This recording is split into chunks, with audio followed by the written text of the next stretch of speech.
What's happening, y'all? Welcome inside the Fantasy Stock Exchange. Bush coming at you solo today to bring you the wide receiver and tight end starts and sits for week 7 of fantasy football. As you guys know, on Thursdays, I go through all the fantasy relevant wide receivers, all the fantasy relevant tight ends, talk about whether you should start them, sit them, flex them, drop them, whatever the case is, buy low on those guys. That is what we're going to be talking about in today's video. Of course, you guys know that it is Buy-mageddon, Buy-apocalypse. So we're going to be going a little bit deeper than usual. A lot of teams on bye. Of course, I talked about them yesterday. We got 6 teams on bye this week. So 3 less games that we'll be going through in this video. As always, if you guys do enjoy this video at any point, please go down to the bottom of the screen, hit the like button. It looks like this and it helps us out tremendously. Comment any of your start sit questions, anything down below. Subscribe to the channel if you are new. Let's hit the intro and we'll get right into this.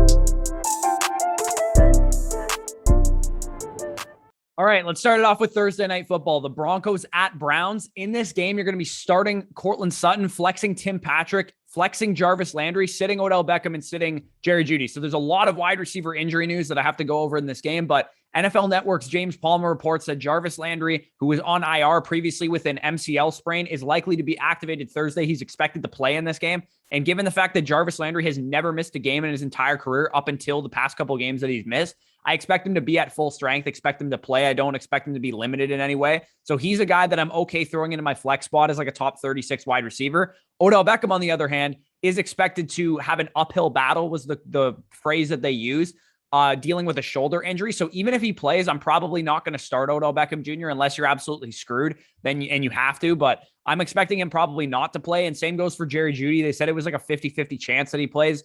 But if he does play, he's probably going to be limited. And in my opinion, they should probably just wait because they have a 10-day off period, obviously, after this Thursday night game, and bring him back in week 8. So that makes sense to me. I don't know if that's what they're going to do for sure, but Beckham and Jeudy are guys that I don't want to start unless I absolutely have to. On the Browns side of things, you guys can see the matchups on the screen right now. I'd imagine that Rashard Higgins or Odell Beckham will be where Jarvis Landry slots into this matchup chart. So I wouldn't worry too much about this right now. I would expect Odell Beckham to be out and Jarvis Landry most likely to slide into where he is against Patrick Surtain in coverage. But on the Broncos side of things, again, they are probably going to be without Jerry Jeudy this week. It makes sense, the 10-day off period to get back Jerry Jeudy fully healthy. That makes both Courtland Sutton and Tim Patrick top 30 plays for me this week.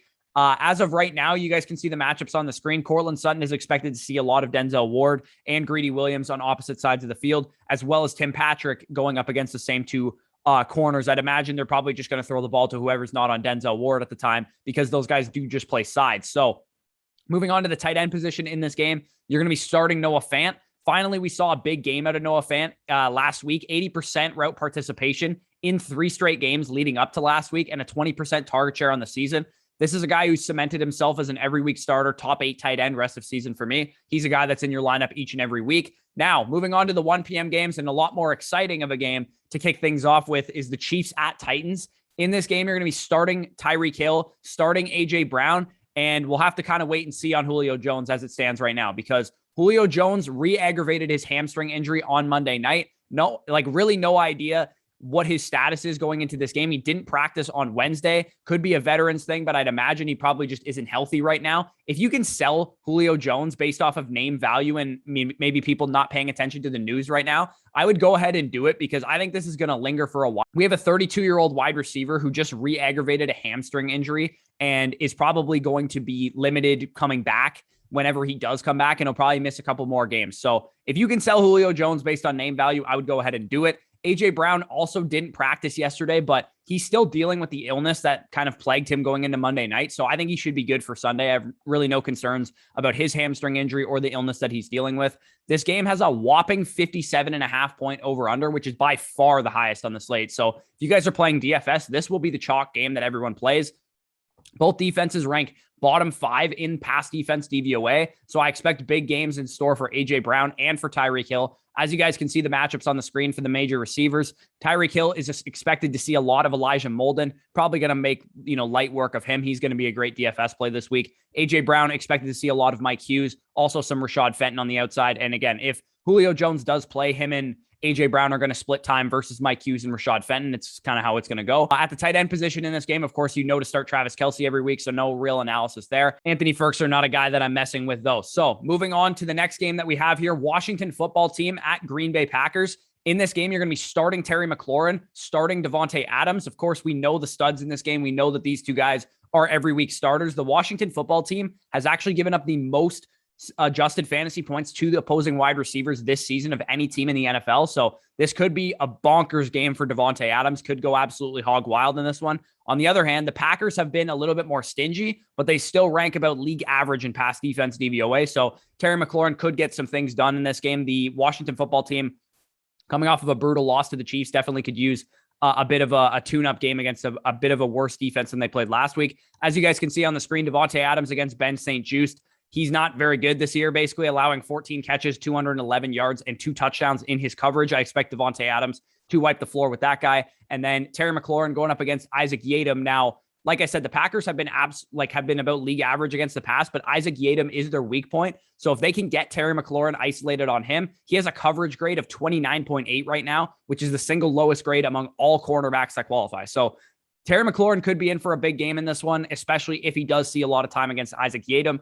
Moving on to the tight end position, Ricky Seals-Jones is basically an every week starter at tight end as long as Logan Thomas is going to be out. As you guys can see on the screen, he's basically playing the Logan Thomas role. He ran 100% of the snaps, 95% of the routes, and 18% of the targets. 95% of the routes is a pretty unheard of number for a tight end. That means he's basically just never blocking. They have him running routes on every single play. He's basically a wide receiver out there. So great news for those of us, including myself, who picked up Ricky Seals-Jones off of waivers. He's basically a wide receiver in a tight end's body. And then on Robert Tonyan, I think he's actually a guy that you can low-key stream this week just because the Washington football team has been so bad against the pass. I expect Aaron Rodgers to have a 3-4 touchdown game in this one.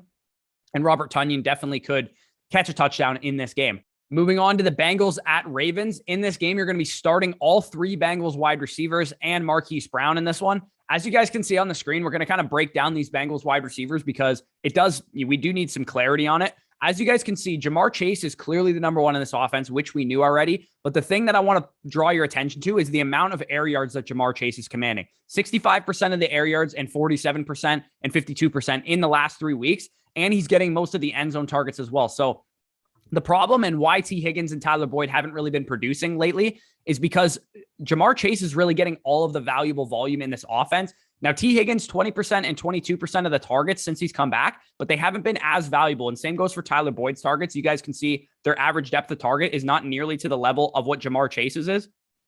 And we know that this offense is just simply not throwing the ball at the rate that we expected. The Bengals currently rank 29th in the NFL in pass attempts per game. And it's due in large part because their defense is actually playing well. It's actually a very good defense this year. They rank top 10 in DVOA and against the pass and the run. So it's just a good unit. They're taking the ball away. They're stopping opposing offenses, getting off the field on third down. It's the reason the Bengals haven't had to throw the ball at the rate that we expected. And I think coming into the season, outside of the Cowboys and Bucks, I think the Bengals were expected to be among the top 3, top 5 teams in terms of overall pass attempts. The bright side is that in this game, they've been passing more in neutral game scripts. They've been about league average in terms of actually a little bit above league average in terms of their pass rate in neutral game scripts. So they've just played a couple cupcake teams like the Lions and a couple other teams like that. So hopefully in this game, Baltimore is going to make it a little bit of a closer game and probably even win this game. So hopefully the Bengals will pass the ball a little bit more in this game. So that bodes well for T. Higgins and for Tyler Boyd. As you guys can see on the screen,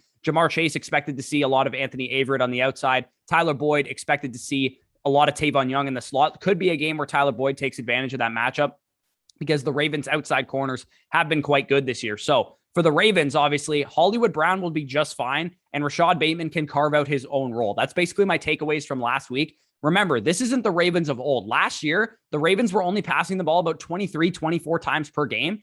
This year, they're passing the ball about 34 times a game. So there's a lot more passing work to go around. What we saw last week was Rashad Bateman basically take over Sammy Watkins' role, and Sammy Watkins was actually out for the game. Now, if Sammy Watkins plays, it'll be definitely interesting to see how Rashad Bateman fits in. But if I were the Ravens, I would probably want Rashad Bateman on the field over Sammy Watkins, and you can leave Marquise Brown in his own role because he's been productive in that role. So we saw him take a little bit of a dip in targets, but he didn't really take a dip in usage. He still is getting the same usage that he was getting when Rashad Bateman was out. So that's good news for Marquise Brown. I think if anybody's panicking about Rashad Bateman coming back, I think you could probably buy low on Marquise Brown. As you guys can see on the screen, Marquise Brown is expected to see Eli Apple in coverage, Chidobe Awuzie on Rashad Bateman in coverage. So like I said, I think Marquise Brown is an every week starter. Rashad Bateman may be a guy you can low end flex if you're desperate, but I'd rather not play him until I see him get a full allotment of routes, a full allotment of snaps, which we didn't quite see last week. At the tight end position, you guys know to start Mark Andrews. That's not news to anybody, so I don't even really need to talk about it. Mark Andrews in your lineup each and every week. Moving on to the Panthers at Giants, the next game that we have here. In this game, you're going to be starting DJ Moore. You're going to be starting Sterling Shepard, and you can flex Robbie Anderson. Now, on DJ Moore, I talked about him on Tuesday, basically going over everything to do with DJ Moore on the buy lows video. He's getting all the usage,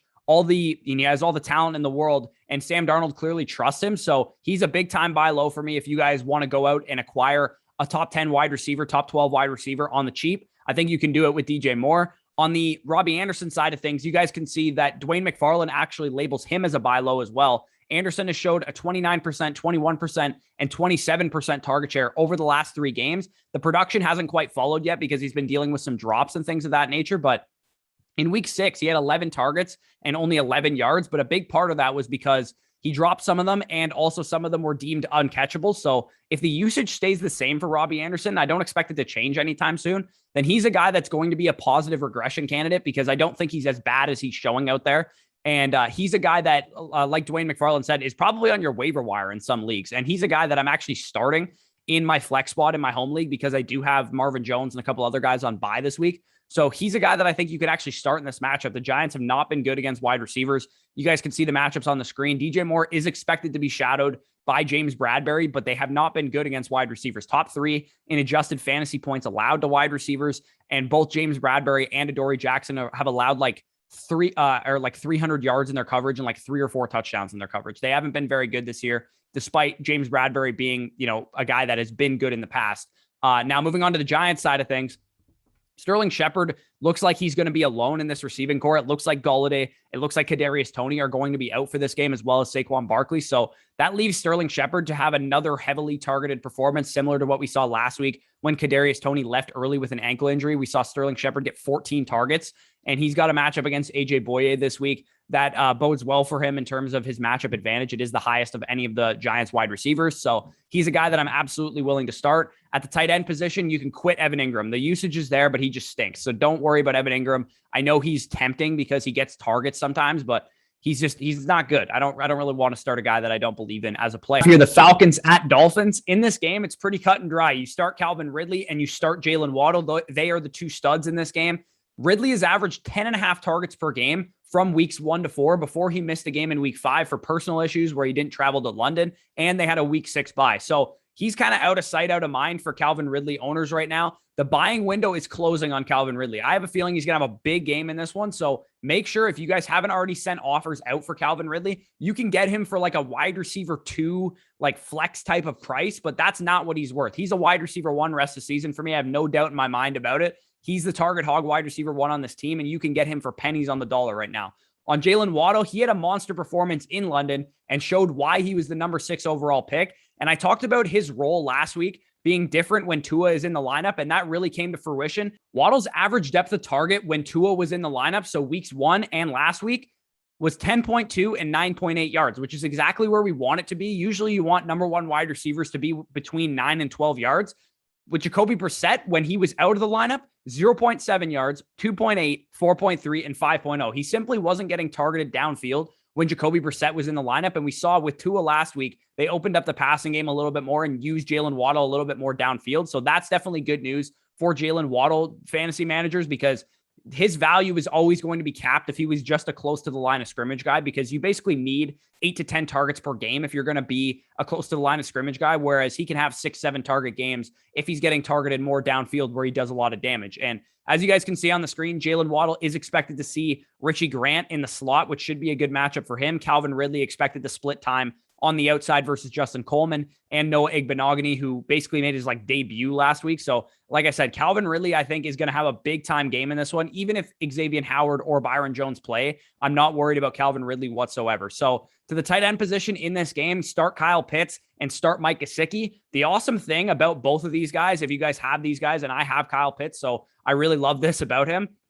is that these guys are never blocking. They're basically wide receivers. Gesicki ranks as the single lowest percentage of his snaps where he's blocking, which at like 20%, and Kyle Pitts is at like 25%, which ranks 7th lowest. So when these guys are on the field, they're running routes, they have a chance to command targets, get fantasy points, and score touchdowns, which is exactly what we want out of our tight ends. We don't want inline tight ends exactly for that reason, because they're not running routes, they're not commanding targets. These guys are the opposite of that. So these guys are both top 12 tight ends for me rest of season, with Kyle Pitts being like a top 3, top 5 tight end rest of season. So moving on to the final 1 p.m. game, we have the Jets at Patriots. In this game, you're going to be starting Corey Davis and starting Jacoby Myers. This game has like a measly 43-point over-under, so not exciting for fantasy. Corey Davis, though, has a 23% target share, so he is a guy that I'm willing to start as a top 36 option or so, even in a tougher matchup against the Patriots. He's a guy that is clearly the number one on this offense.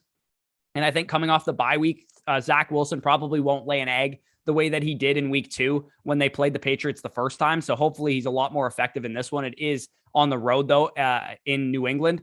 Same goes for Jacoby Myers on the other side of things. The Jets have been one of the stingiest defenses in the NFL against wide receivers, ranking bottom 5 in adjusted fantasy points allowed to the wide receiver position. As you guys can see, the matchups on the screen, Jacoby Myers versus Michael Carter II, and Corey Davis against either Jalen Mills or J.C. Jackson, depending on which side of the field he's on.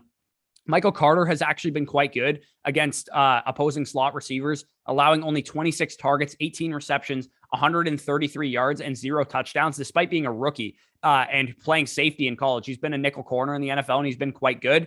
At the tight end position in this game, you can start Hunter Henry. He played a season-high 77% of the routes, despite a lower scoring fantasy day. Still a top 12 guy for me rest of season. And honestly, I don't know why they didn't just sign him and not sign Jonnu Smith, because Hunter Henry always made more sense for the New England Patriots than Jonnu Smith ever did. I really wish they would have just signed Hunter Henry. We would have known he was the clear-cut tight end 1 on this offense going forward, and they let Jonnu Smith sign with the Cardinals or something like that, because it would have been way better for everybody involved if that would have happened. So before we get into the 4 p.m. games, let's hear from our sponsor, Manscaped. We got to pay some bills around here. So taking a break before we talk about players who catch footballs, a word on how you guys can protect your own balls. This video is brought to you by Manscaped, the premier brand for men's grooming below the waist. With the world now opening back up, the Performance Package 4.0 has you completely covered. The brand new Lawnmower 4.0 is the biggest X factor in men's grooming currently available, offering a Devontae Adams-like impact to your manly parts. The 4th generation waterproof trimmer features a ceramic blade to help reduce grooming accidents thanks to their advanced skin-safe technology. It has a 7,000 RPM motor,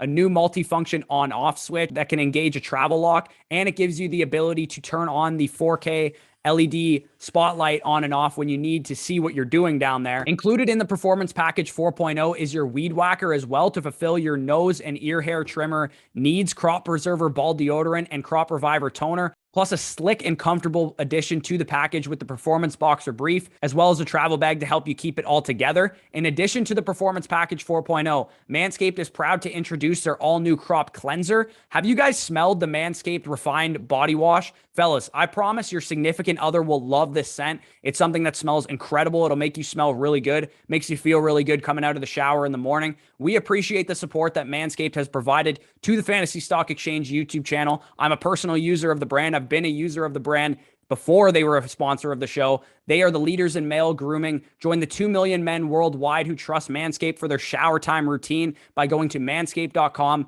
and using promo code BUSH. Yes, that is not how I got the nickname. I told you I've been a user of theirs for a while, for 20% off and free shipping. That's right. Promo code BUSH for 20% off and free shipping of their Performance Package 4.0. Stiff arm your pubes out of the playoffs this year with Manscaped and make sure your balls are worth catching. All right, big thanks to Manscaped. Appreciate them for sponsoring the show. To the 4 p.m. games, we have the Eagles at Raiders. In this game, you're going to be starting Devontae Smith, starting Henry Ruggs, and flexing Hunter Renfrow. With all the buys this week, Ruggs and Renfrow are perfect guys to fill in as top 40 guys for the week. Ruggs looks fantastic, in my opinion. He's on pace right now for 1,250 yards and 6 touchdowns, despite seeing less than 100 targets. I don't know why Derek Carr doesn't throw him the ball more. I don't understand what the obsession is with Alec Ingold and all these other playmakers that you're throwing the ball to over Ruggs, because he is making plays every time he gets the ball in his hand.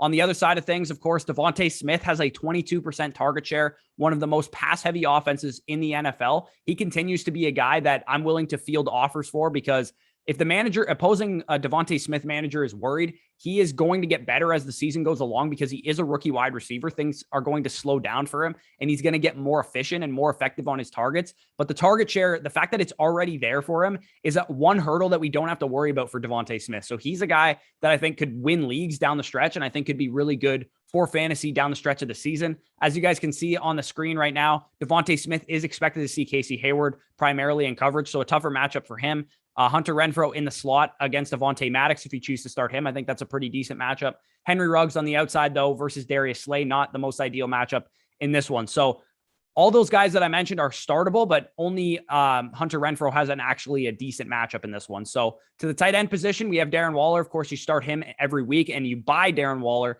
if the opposing Darren Waller manager is panicking, and they probably are because they were expecting an elite tight end and they haven't quite got that since week one. Dallas Goedert, of course, finally getting his chance to be the tight end one on this offense. Now with Zach Ertz in Arizona, I think Dallas Goedert's probably going to be a top 10 tight end going forward, and we'll see if he can really reach a true ceiling that we haven't seen from Dallas Goedert quite yet. So moving on to the Lions at Rams. In this game, pretty simple. You sit all the Lions wide receivers and you start both of the Rams wide receivers. Now, some people are probably going to be so desperate this week that they have to start a Lions wide receiver and they have to start Khalif Raymond or Amon-Ra St. Brown. To those people, I say congrats on your L this week and good luck to you because those guys probably aren't going to have very good games. On the Rams side of things, though, of course, Robert Woods looks to be back in full swing, but he has still yet to eclipse a 20+% target share in back-to-back games. So could be a guy that you sell high on if you package him for, let's say you take Robert Woods and you take like a low-end RB2 and package him to get up to Calvin Ridley, to get up to Chris Godwin, to get up to DJ Moore, Keenan Allen, somebody like that.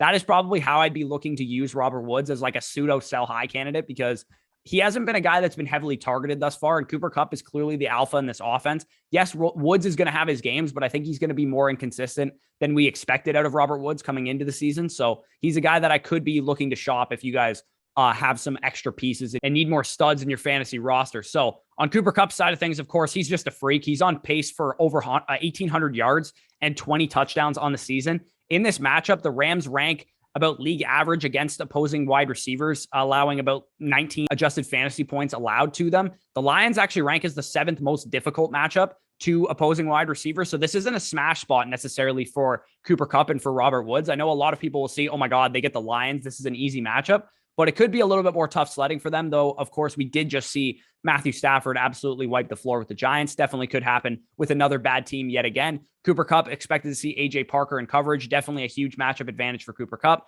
Robert Woods on Amani Oruwariye in coverage, less of a matchup advantage, but he still should be just fine in this one. At the tight end position, of course, you can start both tight ends, TJ Hawkinson and Tyler Higbee. They're in your lineup each and every week. Hawkinson's targets got back on track last week, could be due for a touchdown in this one. It is a revenge game for Jared Goff for what it's worth, so maybe he plays a little bit better than he did last week, and he played like garbage last week, so hopefully that is definitely the case. And I do play against TJ Hawkinson in my home league. So for those of you, I have bad luck. So with my odds, TJ Hawkinson's going to score a touchdown in this game for those of you guys that have TJ Hawkinson. To the Bears at Buccaneers. In this game, you're going to be starting all 3 Tampa Bay Buccaneers wide receivers. I think you can flex, like low-end flex, Allen Robinson and Darnell Mooney as well. Of course, you guys know, or you should know by now, to start Evans, Godwin, and Antonio Brown every single week because Tom Brady throws the ball 40 times a game. And yes, they're going to have down weeks here and there, as I talked about on Tuesday, but they're all going to be fantasy relevant each and every week. And if you sit them, you're going to regret it. So Allen Robinson and Darnell Mooney, on the other hand, have been disappointing to say the least.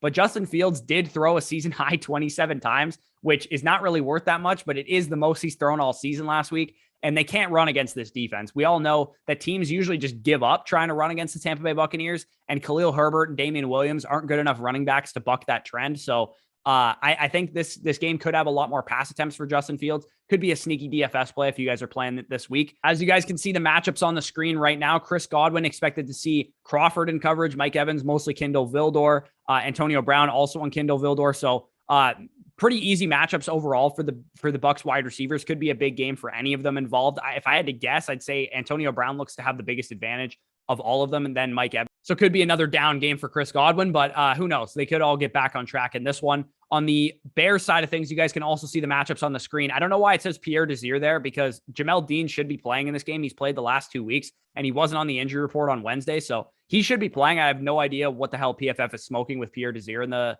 the matchup chart, and he's actually been playing well. So if anybody's going to produce in this one, it's probably going to be Allen Robinson. But I mean, we've been waiting on Allen Robinson to produce for 6 games now, and he really hasn't done it yet. So hopefully he can get back on track in this one. Otherwise, he might be a drop candidate after this.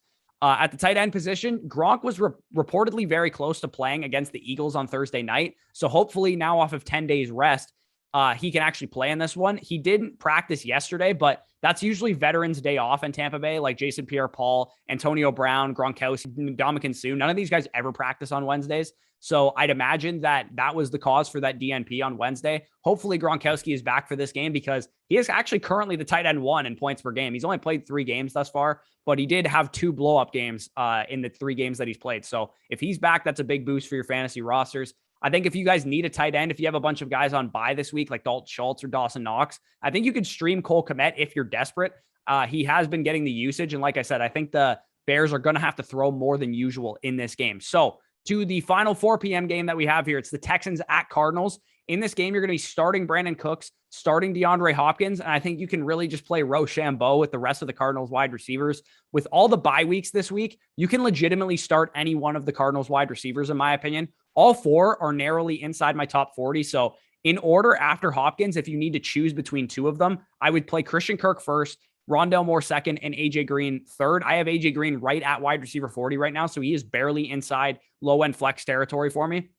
On the other side of things, though, Brandon Cooks is an every week starter, as always. Yet another game for Brandon Cooks with over a 30% target share last week. This is just a guy that is simply the only option in his offense, and that's why he's valuable for fantasy. On the matchup side of things, you guys can see them on the screen right now. DeAndre Hopkins set to see a lot of Desmond King. Big matchup advantage for him here. I think DeAndre Hopkins is probably going to get back on track from a targets perspective. I've seen a lot of people worried about the fact that he's not getting a whole lot of targets, and that's true to some extent. He's not going to get the 160, 170 targets that he had last year, but I still think this is a 140, 150 target wide receiver, and people are kind of just overreacting just a little bit on the fact that he hasn't been an 8 to 10 target per game type of wide receiver that we expected. I think he's going to get back on track here and score a lot of fantasy points in this one without having to score a lot of touchdowns like he did last week. So to the tight end position, we see Zach Ertz now in the Arizona Cardinals colors. I don't want to start him, but I suppose if you have Schultz, Knox, or Jared Cook on bye or something, I suppose you could start Zach Ertz in this game. I would rather see what his role is going to be before I actually put him into my lineup, though. So moving off of the 4 p.m. games, we'll finally get into the last 2 primetime games. We have Sunday Night Football, Colts at 49ers. In this game, you're going to start Michael Pittman Jr., start Deebo Samuel, and flex Brandon Ayuk. And in the most T.Y. Hilton fashion ever, T.Y. Hilton showed up and dummied Houston like he does every single time he plays the Houston Texans. And then he left early with an injury. So thanks, T.Y. Hilton. You did exactly what we expected of you. And a lot of people might be panicking about Michael Pittman because of what T.Y. Hilton did, but he was still the number 1 receiver in this offense, running 25% more routes than T.Y. Hilton was running and commanding 17% of the targets last week in his own right. So he's a buy low, in my opinion. If you guys can convince the other fantasy manager that T.Y. Hilton's going to be a thing, then you'll probably get Michael Pittman for a discount. Great news for Deebo Samuel on the other side of things, though, and Elijah Mitchell, I might add, because Shanahan is currently optimistic that Jimmy Garoppolo will be back, which, if we know anything about Kyle Shanahan, he's probably going to bench Trey Lance, whether he can play or not, and play Jimmy Garoppolo because he believes that he has the best chance of winning this game. So Deebo Samuel probably benefits from that, as we've seen him produce primarily with Jimmy Garoppolo. And Elijah Mitchell last week, or in week 5, I guess, wasn't able to produce a whole lot of rush attempts because Trey Lance was running the ball so much. So having a non-mobile quarterback back there definitely benefits Elijah Mitchell's volume as well in this game, and Trey Sermon, I suppose, as well. But Elijah Mitchell is the primary back to own there. Brandon Ayuk brings me great pain every single day, but he's still in my top 40 this week because of all the bye weeks. So I still think he is a guy that you could throw into your flex spot if you're desperate. As you guys can see the matchups on the screen, Michael Pittman Jr. is expected to see a lot of Emmanuel Mosley as well as Josh Norman. I think he can take advantage of that matchup. And on the 49ers side of things, we have Deebo Samuel splitting time versus Rocky Sin and Xavier Rhodes. Same goes for Brandon Ayuk as the 2 outside wide receivers there. So no concerns for those matchups. At the tight end position in this game, don't get cute with Mo Alley Cox. He's running like 30% of the routes. I know he caught a touchdown last week, but he's literally a part-time player. So he's not a guy that I'm messing with at all. I don't think you could start him in any kind of format. On to Monday Night Football, the last game that we have on the slate here. Saints at Seahawks. Again, not the greatest primetime slate this week. Next week, we do have some great primetime games, but this week, not so much. Saints at Seahawks, start DK Metcalf and Tyler Lockett in this game. And I think you could flex Marquez Callaway if you're desperate. Again, if you have a lot of guys on bye, the Saints might throw a little bit more than usual in this game because the Seahawks have been bottom 10 against the pass in terms of DVOA and in adjusted fantasy points allowed to wide receivers. So there's a chance that the New Orleans Saints actually throw the ball 30, 35 times in this matchup because they haven't thrown the ball a whole lot in the past, but this is a matchup that actually does set up well for them.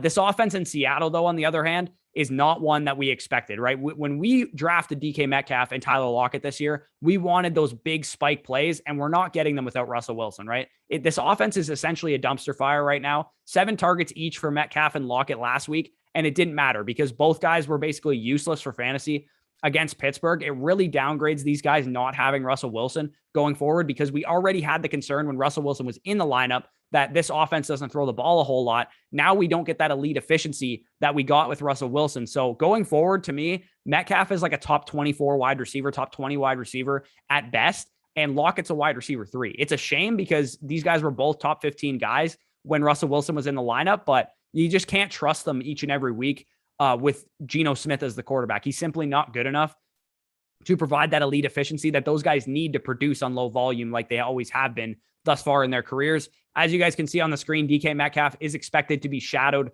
by Marshawn Lattimore in coverage this week. Marshawn Lattimore has been really good against opposing number 1 wide receivers this year, so DK Metcalf might not have the greatest game this week. Tyler Lockett is expected to see more of Chauncey Gardner-Johnson in the slot, so he should be in line for a bit better of a game than DK Metcalf. But I expect this Seahawks Saints game to probably be pretty low scoring in general. So not a game that I'm attacking necessarily if I have a start sit decision. Marquez Callaway against DJ Reed on the Saints side of things. Again, not overly exciting there. So at the tight end position in this one, also nobody to speak of. So if you guys did enjoy this video, as always, like the video, comment down below any of your thoughts, subscribe to the channel if you are new. If you guys want access to my weekly rankings, my rest of season rankings, my dynasty rankings, you can go to thefantasystockexchange.com. One of 3 ways that you can get access to those rankings are to purchase them outright for $20 on the website.